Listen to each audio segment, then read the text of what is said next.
कृष्णनगर विधानसभा में बीजेपी विधायक डॉक्टर अनिल गोयल ने जनसुनवाई का आयोजन किया और इस मौके पर 15 से ज्यादा अलग अलग विभाग के अधिकारी मौजूद रहे। डॉक्टर अनिल गोयल ने कहा कि इस जनसुनवाई का मकसद अधिकारियों को जनता की परेशानी के बारे में पूरी जानकारी देना है और साथ ही साथ उसका तुरंत समाधान भी निकालना है। और इस मौके पर विधायक डॉक्टर अनिल गोयल ने मुस्तफाबाद में हुए बिल्डिंग हादसे पर दुख जताया। उन्होंने कहा कि ऐसे हादसे भविष्य में ना हो, इसके लिए एमसीडी को गंभीर होने की आवश्यकता है। विधानसभा क्षेत्र में अगर कहीं भी अवैध कंस्ट्रक्शन हो रही है तो उसके लिए एमसीडी जिम्मेदार है। हमारे संवाददाता प्रणय शर्मा ने बात की बीजेपी के विधायक डॉक्टर अनिल गोयल से। बीजेपी के विधायक डॉक्टर अनिल गोयल इस वक्त हमारे साथ मौजूद हैं। अनिल जी, आज आपने जन सुनवाई का कार्यक्रम रखा था, 15 से ज्यादा जो विभाग के अधिकारी थे वो मौजूद थे। कितना महत्वपूर्ण ये कार्यक्रम, लगातार हम देख रहे हैं कि आप अपनी विधानसभा में इस तरह के कार्यक्रम आयोजित कर रहे हैं। आप मेरी बात सुनो, जिन जनता जिस समस्याओं के लिए उनके ऑफिस में जाती है या वो हम लोग उनके ऑफिस में उनकी कंप्लेंट भेजते हैं, वो खुद यहाँ थे, तो इसका मतलब है त्वरित कार्रवाई होगी, रैपिड एक्शन होगा। कोई भी प्रॉब्लम है, रैपिड एक्शन होगा। और ये सिर्फ प्रॉब्लम का समाधान ही नहीं, सड़क सीवर पानी की जो समस्या उनका ही समाधान की बात नहीं हो रही, ये भी बात हो रही है कि इस घोंडली गांव में हमने रखा तो इसका डेवलपमेंट कैसे हो। यहाँ मान लीजिए कम्युनिटी सेंटर की रिक्वायरमेंट है तो बनेगा, जगह भी डीएम ने देखी। यहाँ अगर ज़रूरत है कि एक आरोग्य मंदिर बने तो उसकी भी यहाँ पर हमने बात की। यहाँ पर एक शिक्षा के लिए कोचिंग की ज़रूरत है, यहाँ पर युवा रोजगार की ज़रूरत है, यहाँ के सौंदर्यकरण की ज़रूरत है चौराहे की, ये भी हमने सब बात की।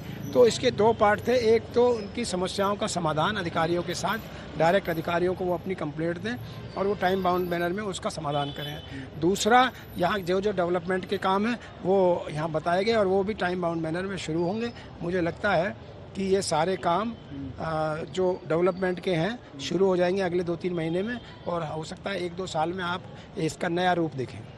इस कार्यक्रम में कैबिनेट मंत्री कपिल मिश्रा को भी शामिल होना था, लेकिन मुस्तफाबाद में जो हादसा हुआ उस कारण वो नहीं हो सके। क्या कुछ सीख मौजूदा विधायकों के लिए भी है, जिस तरह से हादसे हुए हैं और लगातार जो वहाँ के विधायक हैं मोहन सिंह बिष्ट, उन्होंने ये सवाल भी उठाए थे कि अनऑथराइज जो कंस्ट्रक्शन है वो इलाके में काफ़ी ज़्यादा हो रही है। देखिए, मैं तो बड़ा सीधा है, जो अनऑथराइज कंस्ट्रक्शन है वो नहीं होनी चाहिए।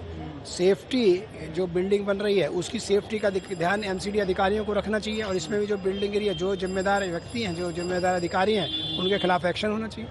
अनिल जी, ये सवाल आपसे इसलिए भी है क्योंकि आपका भी जो विधानसभा क्षेत्र है वो एक घनी आबादी वाला क्षेत्र है, तो ऐसे में आप जो ये हादसे हुए उनसे मौजूदा विधायक क्या कुछ सीख लेते हुए आगे बढ़ेंगे? किस तरह से आप आगे का रोड मैप तैयार करेंगे ताकि कम से कम दिल्ली के बाकी इलाकों में इस तरह के दुखद हादसे ना देखने को मिले? ये जो है ना, ये विधायक के कार्यक्षेत्र का विषय नहीं है, ये एमसीडी का कार्यक्षेत्र है।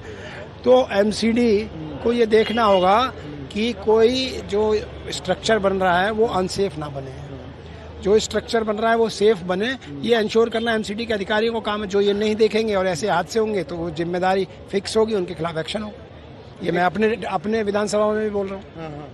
आप भी अपनी विधानसभा में सुनिश्चित करेंगे कि इस तरह से एमसीडी के साथ समन्वय? कोई अगर हमारे पास कंप्लेंट आती है अनसेफ बिल्डिंग बन रही है, कुछ बन रही है, तो जिम्मेदार अधिकारियों के खिलाफ एक्शन होगा। एक आखिरी सवाल, ये आपके इलाके में सीवर की समस्या काफी हमने देखा कि लोगों ने उठाई है, इसके पीछे क्या कारण मानते हैं कि सीवर की सफाई नहीं हो पा रही है, पानी भर रहा है? पिछले 27 साल और खास तौर से पिछले 11 साल में दिल्ली में सीवर, सड़क, पानी पे कुछ नहीं हुआ।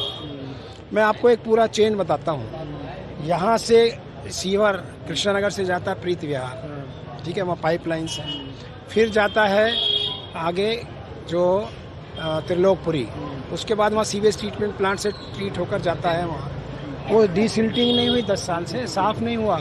जहाँ 10 इंच की है वो रह गई 4 इंच की वो, तो उसको सफाई वार स्तर पर माननीय रेखा गुप्ता जी की सरकार ने इनको ऑर्डर किया है। तो जैसे जैसे इनकी सफाई होगी, जैसे जैसे इनका ड्रेनेज बेहतर होगा तो ये ब्लॉकेज कम होगा, तो ये सीवर की प्रॉब्लम कम हो जाएगी। यही हम लोग उस पर काम कर रहे हैं। और दूसरा, वहाँ पर सुपर सकर मशीन की आवश्यकता थी, तो दिल्ली में 40 सुपर सकर मशीन का ऑर्डर दिया गया। वहाँ पर लेबर कम थी, हर विधानसभा में 20 नई लेबर दी गई। तो ये सरकार अपने मिशन मोड में काम कर रही है। मैन पावर की कमी हो, इक्विपमेंट की कमी हो, उसको सबको पूरा किया जा रहा है। और एक ही एम है कि सीवर, सड़क और पानी की समस्या से टाइम बाउंड मैनर में दिल्ली की जनता को, कृष्णानगर की विधानसभा की जनता को निजात दिलानी। चलिए, इस बात के लिए बहुत बहुत शुक्रिया। बीजेपी के विधायक doctor Anil Goyal. Camera person शूरवीर के साथ प्रणय शर्मा, टोटल टीवी, दिल्ली।